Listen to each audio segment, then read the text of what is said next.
चली आज एगो भावरा के आ गोबर के कीड़ा के कथा सुनावतनी। कथा अच्छा लगे तो लाइक करम, चैनल के सब्सक्राइब करम। एगो गोबर में के कीड़ा रहे, एगो भावरा रहे।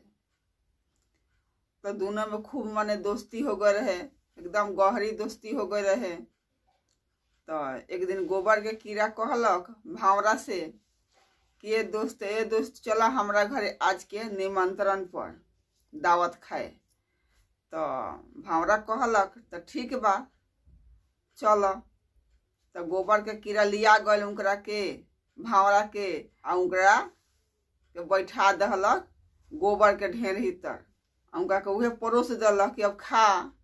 अब तो भावरा तो उ फूल में के रस चूसले आ उ तो गोबर तो ले जाके उनकरा के बैठा दहलक। अब तो भावरा बैठस, फेन भनभनास उड़स, फेन बैठस। उनका से तो महक बर्दाश्त ना होखे।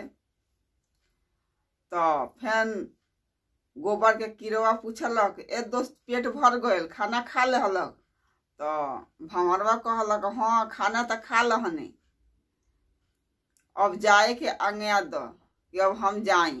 तो भंवरवा अब वजह से चल गयल। अब फेन अब गोबर के कीड़ा के ऊ कहलक ए दोस्त तू एक दिन अब हमारा घरे आव। तो कहलन गोबर में के कीड़ा ठीक बा हम आएम। तो 2-4 दिन बीतल।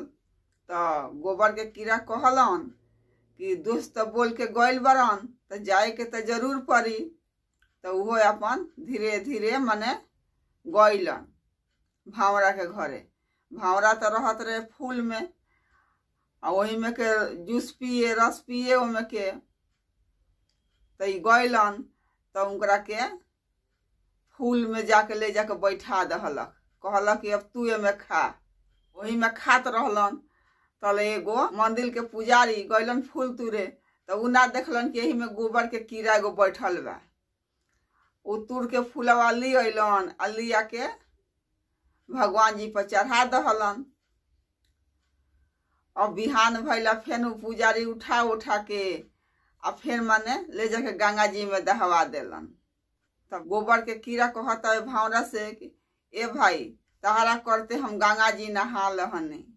भावरा गोबर के कीड़ा के दोस्ती के यह कहानी बा कि जैसन के संगत करेम वैसने खाए के मिली, वैसने बुद्धि हुई। तो गोबर के कीड़ा दोस्ती कैलक भावरा से तो गंगो जी नहाए के मिल गए। यही जी कथा समाप्त। कथा अच्छा लगे तो लाइक करें, चैनल के सब्सक्राइब करें।